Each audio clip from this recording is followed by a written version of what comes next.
Shukla classes में। तो आज हम लोग एनसीईआरटी की इस कड़ी में क्लास 6 का विज्ञान जिसका नाम है जिज्ञासा, इस चैप्टर को हम लोग शुरू करने जा रहे हैं। और इस जिज्ञासा बुक में जो हमारा पहला अध्याय है उस अध्याय का नाम है विज्ञान का अनूठा संसार। विज्ञान का अनूठा संसार। आज हम लोग इस चैप्टर की शुरुआत करते हैं। आइए देखते हैं हम लोग। अभी तक आप लोगों ने विज्ञान विषय को विज्ञान विषय के रूप में नहीं पढ़ा था।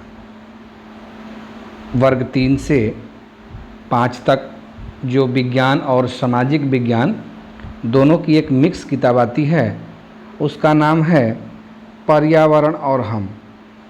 आप लोग जो पर्यावरण एवं हम पढ़ते हैं वह किसकी किताब है? वो है विज्ञान की, किसकी? विज्ञान की और प्लस सामाजिक विज्ञान की। इन दोनों किताबों का जो मिश्रण है वो है हमारा पर्यावरण और हम। लेकिन जब आप वर्ग 6 में प्रवेश कर चुके हैं तो आपको अब विज्ञान को एक विषय के रूप में पढ़ना पड़ेगा। तो जो जब पढ़ना पड़ेगा तो हम लोग ये देखेंगे कि आखिर ये जो हमारी किताब है जिसका नाम है जिज्ञासा, जिज्ञासा,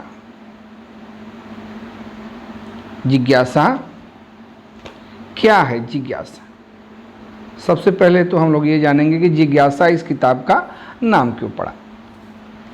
आइए देखते हैं हम लोग। कभी आप लोगों ने इस बात को सोचा है कि जो आप लोग सामान्य यूज, जो आपके पास ये जो दिखाई दे रहा है सामान, ये क्या क्या है? ध्यान से देखिए आप लोग। ये आपका है स्कूल बैग। क्या है? School bag. इसके बाद है ये आपकी कॉपी है, फिर ये आपका स्टूमन बॉक्स है, ग्लोब है, पेन, इसके बाद आपका ये डोम्स का कलर है, पेंसिल वगैरह है, ये कैंची है, बुक है, बॉटल है, यहाँ तक कि जो आप ड्रेस पहनते हैं, टाई हुआ, बेल्ट हुआ, शूज, सॉक्स, ड्रेस हुआ, आखिर ये जो चीज़ें हैं जिसको आप लोग पहनते हैं वो आखिर बनती कैसे हैं? आपके मन में तो जरूर इस बात को लेकर के सोचते होंगे आप लोग कि आखिर ये जो सामान है वो बनता कैसे है। बच्चों के मन में हमेशा कुछ न कुछ इस बात को लेकर के होता है कि ये होता क्यों है, ये चीज़ है क्या और ये होता कैसे। उनके मन में एक जिज्ञासा पैदा होती है इस बात को जानने के लिए कि ये जो सारी चीज़ें हैं उनका निर्माण कैसे हुआ है, उसमें क्या क्या लगा है। तो इन सारी बातों को जानने के लिए वो लोग या तो कहीं पढ़ते हैं या किसी से पूछते हैं या खुद ही उसको सुलझाने का प्रयास करते हैं। यदि वो खुद नहीं सुलझा पाते हैं तो वो किसी न किसी की सहायता से उस बात को तब तक पूछते हैं जब तक कि उनको अपना संतोष वाला उत्तर न मिल जाए। वो संतुष्ट जब तक नहीं होते हैं बच्चे तब तक वो उस प्रश्न को अपने दिमाग में लेके घूमते रहते हैं।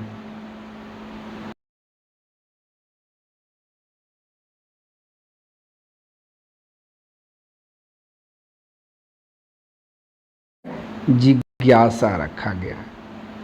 जिज्ञासा का मतलब होता है किसी भी बात को जानने के लिए, जानने की उत्सुकता।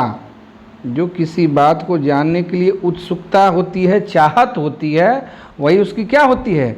जिज्ञासा होती है। इस चैप्टर में हम लोग इन्हीं सब बातों का अध्ययन करेंगे कि विज्ञान जो है वो क्या है? वह एक अद्भुत संसार है, एक अनूठा संसार है जो हमें क्या करता है? यह बताता है कि कोई भी चीज़ कब, क्यों, और कैसे। कोई भी चीज़ कब, क्यों और कैसे होती है, इन्हीं सारे सवालों का जो जवाब है वह किससे मिलता है? वह मिलता है विज्ञान। विज्ञान क्या करता है? विज्ञान हमारे सभी सवालों का जवाब देता है। जवाब कैसे देता है? या तो हम उसको करते हैं, या उसको पढ़ते हैं, या किसी के माध्यम से हमको ये पता चलता है कि हाँ ये काम ऐसा क्यों हुआ है। जैसे मान लिया जाए कि यदि हम लोग के मन में एक प्रश्न उठता है, प्रश्न क्या उठता है कि ये जो के समय जब हम लोग सोते हैं बाहर में या बाहर में टहलते हैं तो हम देखते हैं कि आकाश में कुछ छोटे छोटे छोटे छोटे चीज़ें चमकती हो रहती हैं और एक गोल सा रहता है, वो भी चमकता रहता है। तो उनको तो हम जानते हैं कि ये चंद्रमा है, चूँकि हम लोगों को शुरू से ही चंदा मामा ये कविता हम लोग को बताई जाती है और दिखाई जाती है कि ये चंदा मामा है और सुबह में जो निकलते हैं वो क्या है? वो सूरज दादा है। समझ में आई बात? सूरज सफ़ेद प्रकाश देता है, ये हम लोग को देखने को मिलता है। हम चूँकि छोटे क्लास में हैं तो हम लोग ये बस जानेंगे कि सूर्य प्रकाश देता है। प्रकाश क्यों देता है? कितने रंगों का होता है प्रकाश? प्रकाश है क्या? ये ऊपरी कक्षाओं में आप लोग को जानने को मिलेगा। हम इस चैप्टर की बात करते हैं तो हमारी ये सोच होती है कि जो तारे चमक रहे हैं, जो छोटे छोटे रंग के टिमटिमाते हैं रात में, उनको हम तारे बोलते हैं। तारे टिमटिमाते क्यों हैं? कौन सा? देखिए तरह तरह के तारे हम लोग को देखने को मिलते हैं। कभी एक सीध में 3 तारे मिल जाते हैं, कभी 7 तारों का समूह मिल जाता है, कभी चमकता हुआ लगता है कि एकदम नज़दीक का तारा है। ये तमाम चीज़ों का जो उत्तर है वह किससे आता है? वो विज्ञान से मिलता है हमको। या आप लोग एक चीज़ और देखे होंगे, यदि आप लोग शाम को कहीं खेलते होंगे, यदि आपके दरवाजे पे फूल लगा हुआ है तो आप लोग ये देखते होंगे कि सुबह में एकदम कली नुमा रहता है फूल, और सुबह जब आप उठकर देखते हैं तो फूल खिल गया रहता है। तो आखिर वो कली कैसे बनी, वो फूल कैसे बना, इन सारी चीज़ों के बारे में यदि हम जानेंगे तो किसके माध्यम से जानेंगे? विज्ञान के माध्यम से जानेंगे। ठीक है, आगे बढ़ते हैं। यदि लड़की लोग, यदि क्लास 6 की लड़कियां, बहुत सारी ऐसी लड़कियां हैं जो अपने घर में खाना खुद बनाती हैं, बनाती होंगी, तो उनको ये सारे सामान देखने को लगभग हर एक घर में ये सामान देखने को मिल जाते हैं। जैसे ये हमारा देखिए मिक्सी है, ये हमारा इलेक्ट्रिक चूल्हा है, ये हमारा गैस चूल्हा है, इसको ओवन बोलते हैं। ये तमाम तरह की कढ़ाई है, कुकर है। आखिर कुकर में खाना कैसे पकता है? क्या जो मिक्सी है वह कैसे गोल गोल गोल गोल घूम घूम करके मसाला पीस देती है? या जो हमारा थर्मस होता है, इसमें जब हम कोई चीज़ रखते हैं, यदि ठंडा रखते हैं तो कई कई घंटों तक ठंडा रहता है। यदि हम उसको गर्म रखते हैं तो वो गर्म रहता है। फिर ये हमारा देखिए चिमटा हो गया, ये हमारा छिलनी हो गया, ये है। यदि आप लोगों को किसी चीज़ का रायता वगैरह बनाना है या सलाद काटना है तो ये, यानी तमाम तरीके की जो चीज़ें हैं आपको देखने को मिल जाती हैं। तो आखिर ये मिक्सी कैसे कार्य करता है? ये जो हमारा इलेक्ट्रिक चूल्हा है, इसमें यदि हम इलेक्ट्रिक देते हैं तो क्या चीज़ ऐसा देता है जिस पे रखने पर खाना पक जाता है? इन तमाम चीज़ों का अध्ययन जो है इस पाठ में करेंगे। और भी आगे कुछ चीज़ें जो मैं आप लोगों को दिखाना चाहता हूँ। देखिए इस चित्र के माध्यम से का प्रयास किया है। ये पर्वत है, पर्वत क्या होते हैं? जिनको हम पहाड़ बोलते हैं। फिर ये देखिए तारों का समूह है। ये ऐसी भूमि है, रेगिस्तानी भूमि कहते हैं। रेगिस्तान किसको कहते हैं? रेगिस्तान का मतलब वो होता है जहाँ पे केवल और केवल बालू हो, वहाँ पे बहुत दूर दूर तक घर नहीं होते हैं, वहाँ बस एक ही पौधा उगता है, इसको कैक्टस बोलते हैं, कटीला पौधा होता है। ठीक है, ये देखिए सुंदर सा दृश्य आपको देखने को मिल रहा है। ये समुद्र के भीतर का मैंने चित्र दिखाने का प्रयास किया है। इस चित्र में आपको यहाँ कछुआ दिखाई दे जाएगा, मछलियाँ छोटी छोटी हैं, ये छोटे छोटे पौधे हैं जो समुद्र की जड़ों में रहते हैं। आखिर इतनी सारी चीज़ों के बारे में हम कैसे देख पाते हैं? हम कैसे देख पाते हैं कि समुद्र की गहराई में कौन कौन सी चीज़ें रहती हैं, समुद्र कितना गहरा है, ठीक है, या समुद्र में कौन कौन प्रकार के जीव रहते हैं? इनका सारे प्रश्नों का उत्तर हमारे विज्ञान के द्वारा ही संभव है। ठीक है, इस क्रम को हम लोग आगे बढ़ाते हुए चलते हैं। चलिए आइए पाठ की शुरुआत करते हैं। थोड़ी सी बातें हो जाएं। जिस ग्रह पे हम लोग रहते हैं उस ग्रह का नाम है पृथ्वी है। पृथ्वी, हम लोग इनको धरती माता भी बोलते हैं। क्या बोलते हैं? धरती माता।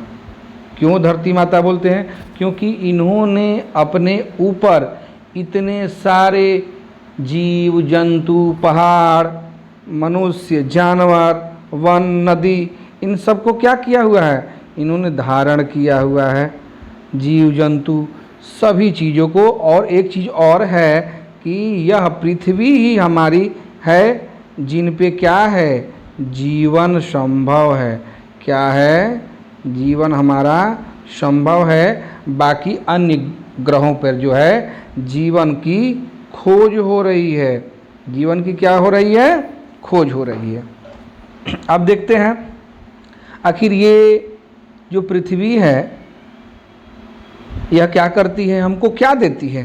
तो देखिए पृथ्वी हमको भोजन क्या करती है? भोजन की व्यवस्था और जल की व्यवस्था। और सबसे बड़ी चीज़ कि पृथ्वी जो है हमको क्या करती है? हमें क्या करती है? फलने फूलने में सहायता देती है। अच्छा देखिए, कभी आप लोगों ने ये जानने की कोशिश की है कि आखिर पृथ्वी पर क्या क्या चीज़ें मिलती हैं जिनसे जीवन संभव है? तो सबसे पहला चीज़ है वो भोजन चाहिए। क्या चाहिए? भोजन चाहिए। और उसके साथ साथ जल चाहिए। जल चाहिए। और क्या चीज़ है भाई? और चीज़ है यहाँ का पर्यावरण। क्या चाहिए? पर्यावरण चाहिए। क्यों? यदि पेड़ पौधे, जीव जंतु इस धरती पर न रहें, सबका संतुलन न बना रहे, तो यह धरती हमारी समाप्त हो जाएगी। क्यों समाप्त हो जाएगी? कि हम लोग एक दूसरे पर निर्भर हैं। पेड़ पौधे से हम लोग कुछ लेते हैं और पेड़ पौधे भी हम लोगों को उसके बदले में कुछ न कुछ देते ही हैं। ठीक है, आइए आगे चलते हैं। इसमें अब आते हैं कि हमारा देश जो है भारत, हमारे देश का क्या नाम है? भारत। यह बहुत बड़ा देश है। ठीक है, बहुत बड़ा देश होने का मतलब ये हुआ कि इसके जो है कई पार्ट्स हैं, अलग अलग भागों में भारत को बांटा गया है, जिन्हें हम राज्य कहते हैं। क्या कहते हैं? राज्य कहते हैं। विभिन्न प्रकार के राज्य हैं हमारे यहाँ, और हर एक राज्य की अपनी क्या है? अपनी भाषा है। भाषा के बाद क्या होता है? पहनावा होता है। पहनावा के साथ क्या होता है? भोजन होता है। तो जिस प्रकार हमारा देश जो है विभिन्न राज्यों से मिलकर के बना है, तो विभिन्न राज्यों के जो स्वादिष्ट पकवान हैं उनको भी बनाने की विधियाँ अलग अलग है। ठीक है, और वो बहुत ही स्वादिष्ट हैं। जैसे मान लीजिए कि यदि हम लोग कहाँ चले जाएं, मुंबई में चले जाएं, तो मुंबई का जो सबसे मशहूर है उसका नाम है बड़ा पाव। बड़ा पाव बहुत मशहूर है वहाँ का। फिर उसके बाद क्या, अब आ जाइए बिहार का। तो बिहार का सबसे प्रसिद्ध क्या है भोजन, उसका भोजन है लिट्टी चोखा। क्या भाई, लिट्टी चोखा बहुत नामी है बिहार का, ठीक है। तरह तरह, उसके बाद साउथ में चले जाइए तो आपको इडली मिल जाएगा। क्या मिल जाएगा, इडली मिलेगा, इडली इडली। उसके बाद क्या मिलेगा, डोसा। तमाम तरीके के जो हैं भोज्य पदार्थ हम लोग को अलग अलग राज्यों से अलग अलग प्रकार के देखने को क्या होते हैं, मिल। इस किताब में जैसे जैसे हम आगे की तरफ बढ़ते जाएंगे वैसे वैसे पृथ्वी पर जितने भी चीज़ें हैं, जितनी प्रकार की वस्तुएं हैं, ठीक है, उनके बारे में हम लोग पढ़ते जाएंगे। आगे हम लोग पढ़ेंगे सूर्य क्या होता है, चंद्रमा है, आकाश में चमकने वाले तारे, इस प्रकार के। चाहे मान लीजिए अब एक मैं प्रश्न आपसे करने जा रहा हूँ, आप लोग सारे लोग प्रश्न को सोचिएगा, सुनिए, समझिएगा। जब मैं बोलूँगा उसको सुनिएगा, समझिएगा, तब उस पर विचार कीजिएगा। मान लीजिए कि आपके घर में नल लगा हुआ है, नल लगा हुआ है और अचानक जो है पानी आना बंद हो जाए नल में, तो आप क्या क्या सोचेंगे, आपके मन में क्या क्या ख्याल आएंगे। पहला तो ख्याल ये आएगा कि हो सकता है कि टंकी का पानी ख़त्म हो गया है। फिर उसके बाद आपका क्या सोच हो सकता है, आप सोच सकते हैं कि हो सकता है कि नल मेरा जाम हो। तो फिर उसको हम लोग क्या करेंगे, किसी सहायता से उसको छेद को थोड़ा सा वो करते हैं, खोलने का प्रयास करते हैं।